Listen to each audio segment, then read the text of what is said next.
Bon alors, on savait entre vous et moi que la semaine serait calme, enfin calme dans le sens où il n'y a pas trop de statistiques économiques majeures, mais assez de publications trimestrielles et de tensions douanières pour nous occuper largement. Non, parce qu'en 2025, même quand il ne se passe rien, il se passe quand même quelque chose, on appelle ça la volatilité passive-agressive, et comme chaque été, la moitié des intervenants étant à la plage, ce qui n'empêche pas leur cerveau de produire des réflexions financières aussi profondes que les vagues de la Méditerranée. On voit donc fleurir des analyses existentielles sur l'état du marché et des préoccupations astrologico-économiques et des éditos pleins de sagesse du style « le marché est fatigué mais ambitieux ». Mais pendant que les commentateurs cherchent un sens à tout ça, le marché européen, lui, il cherche surtout un accord douanier pour ne pas prendre 30% dans les dents. Et pendant que Trump joue au Monopoly géopolitique, eh bien l'Europe continue de faire semblant d'être unie. Si les pays de l'UE doivent se mettre d'accord avant le 1er août, il va falloir leur injecter de la diplomatie en intraveineuse. Et à ce stade, même une réunion de copropriétaires semble plus facile à gérer. Bref, c'est l'été, les marchés transpirent, les incertitudes gonflent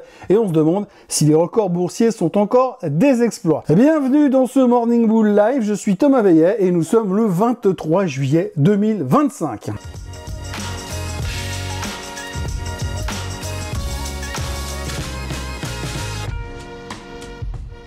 Alors avant toute chose, ce que vous allez entendre et voir dans cette vidéo n'est pas un conseil financier, c'est mon avis, mon analyse et parfois mon humeur du jour. Par contre, si vous voulez comprendre la bourse, là, vous êtes au bon endroit. Alors ce matin, on va essayer de faire simple, on va commencer par le début et essayer de ne rien oublier de crucial en route. C'est pas qu'il y avait des trucs méga importants hier, mais il y avait quand même 2-3 choses qui méritent qu'on s'y attarde 3-4 minutes. Cela dit, entre les salles de marché vides et les cerveaux en mode j'ai décroché jusqu'à mi-août, il faut pas non plus s'étonner si les réflexions sur l'état du monde financier ressemblent plus à un brainstorming de fin de soirée qu'à une analyse rigoureuse. Et c'est le moment donc de se poser la vraie question, est-ce qu'on doit s'en soucier? Ou est-ce que tout simplement on va laisser glisser tout ça comme une déclaration de la BCE un jeudi après-midi?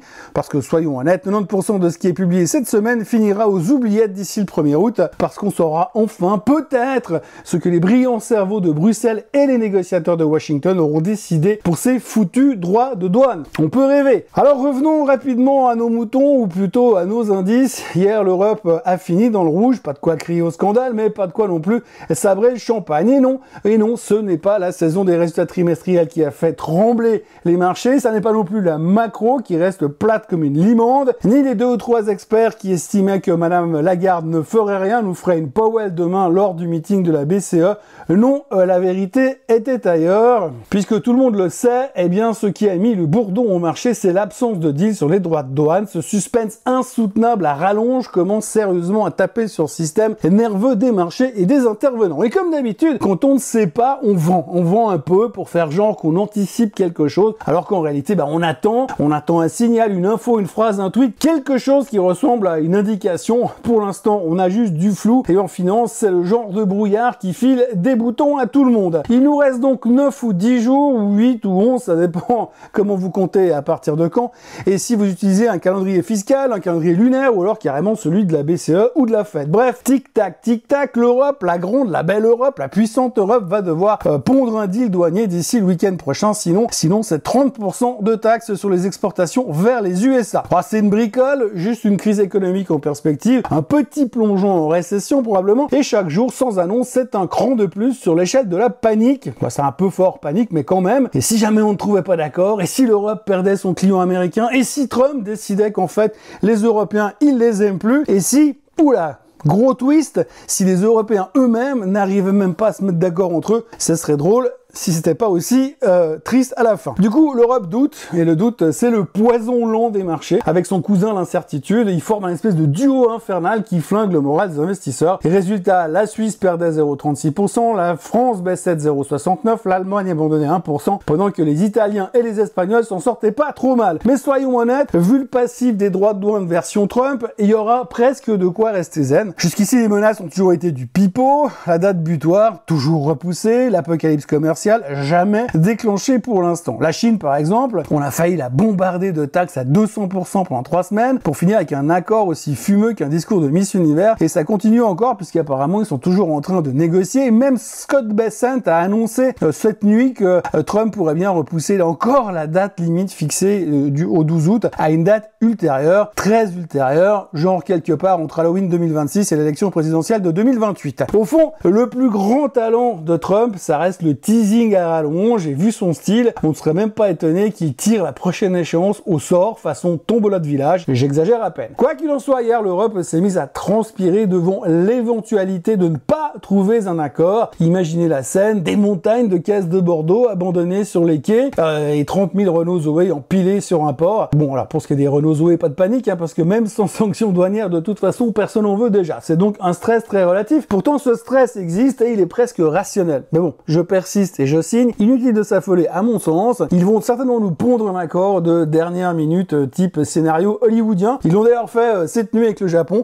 Trump nous a balancé un accord all-inclusive, 15% avec les Japonais, et hop, le Nikkei prend 3% pour fêter ça ce matin. Alors, j'ose imaginer que le président et sa grande copine Von der Truc, la dame au brushing d'acier et au sourire Cruella version 101 dalmatien, vont forcément nous concocter un deal de dernière minute, histoire de ne pas gâcher notre fête nationale à nous en Suisse. On est donc entré dans la phase scénario hollywoodien où tout se résout dans les 5 dernières minutes, avec la caméra qui tremble et la musique de Hans Zimmer pour rajouter un peu de suspense. Et d'ici au 1er août, les pays les plus importants devraient donc voir leurs accords sortir du four. Enfin, on espère. Et si par malheur il n'y a aucun compromis, eh bien il y a fort à parier que Trump, dans sa grande mansuétude, nous repousse un petit peu le délai histoire de trouver le temps de négocier. Bref, je l'avoue, j'en ai beaucoup mis sur l'Europe ce matin parce qu'on tourne beaucoup autour d'un sujet qui va probablement se régler à la fin. Et pendant ce temps-là, à New York, les neurones chauffent aussi sur les histoires de droits de douane, mais pas dans le même sens, et ça ne les empêche pas de grimper, eux, aux États-Unis. Il paraît par exemple que l'Inde, eh bien, c'est plus compliqué de trouver un deal pour l'instant, ils sont pas sûrs qu'ils arrivent à trouver ça dans les délais. Les pourparlers continuent néanmoins. Quant à l'Europe, eh bien, à Manhattan, dans les couloirs des experts de la finance,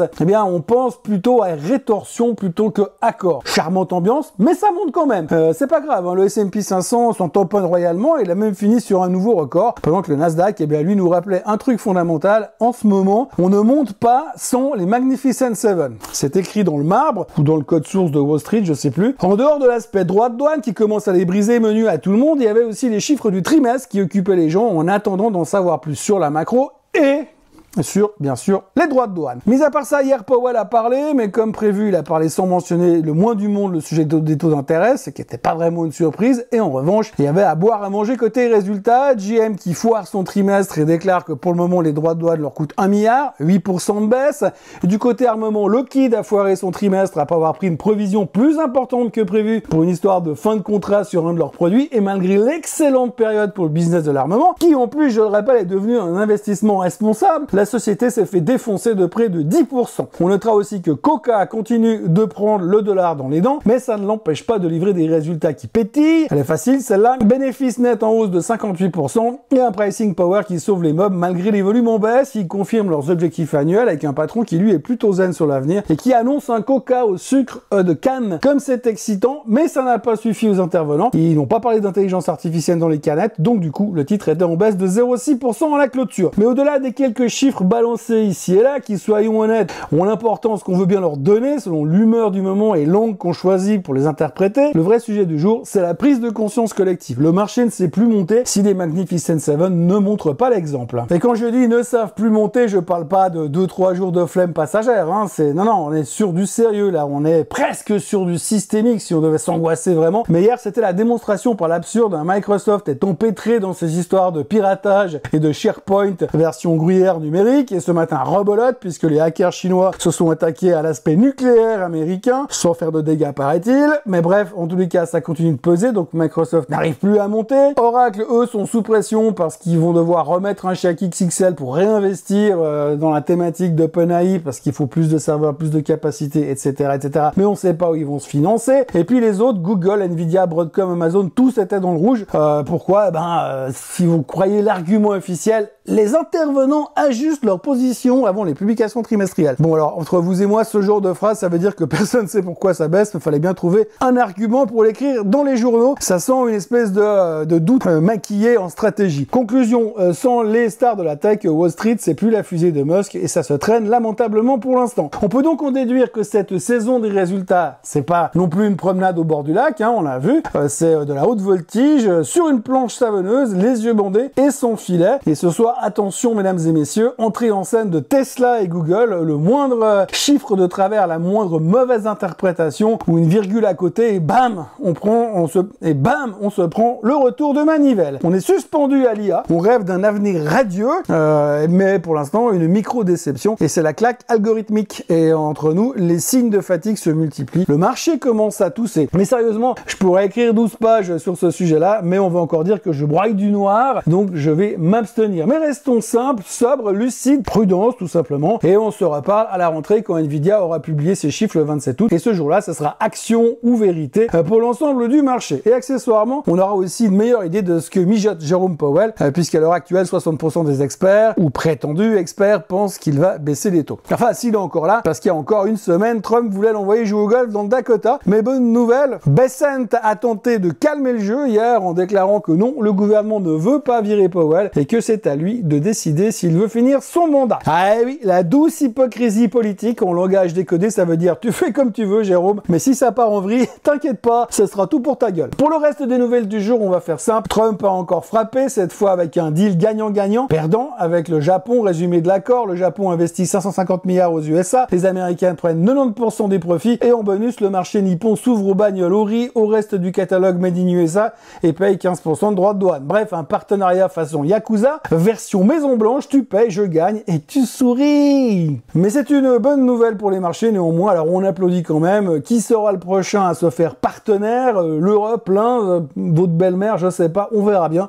En tous les cas, pour l'instant, passons point par point le macro du jour. Alors oui, je vous avais promis de trouver des trucs optimistes, mais bon, c'est pas simple, donc dans le doute, j'ai trouvé un truc bien pourri qui a quand même été publié hier, c'est l'indice avancé de l'économie américaine, le LEI, le Leading Economic Index, qui a chuté de 4% sur un an en juin, marquant sa 38e baisse sur les 40 derniers mois. Alors sur le premier semestre 2025, il a plongé de 2,8%, soit 2 fois plus vite qu'au second semestre 2024, où la baisse était de 1,3%, et c'est aussi le troisième mois d'affilée que le LEI envoie un signal de récession. Il faut donc chercher la raison de la baisse dans les commandes industrielles qui sont en berne, le moral des consommateurs qui est au fond du bac, et les premières demandes d'allocation chômage qui sont en hausse. Résultat, le LEI est maintenant à son plus bas niveau depuis 11 ans. Et maintenant, pour ceux qui veulent savoir ce qu'est le LEI, le Leading Economic Index, c'est un peu la boule de cristal économique du Conference Board. C'est un panier de 10 indicateurs censés prévoir où va l'économie américaine à 6-9 mois. Et parmi ces indicateurs, il y a les nouvelles commandes de l'industrie, les inscriptions hebdomadaires au chômage, le moral des consommateurs, les permis de construire,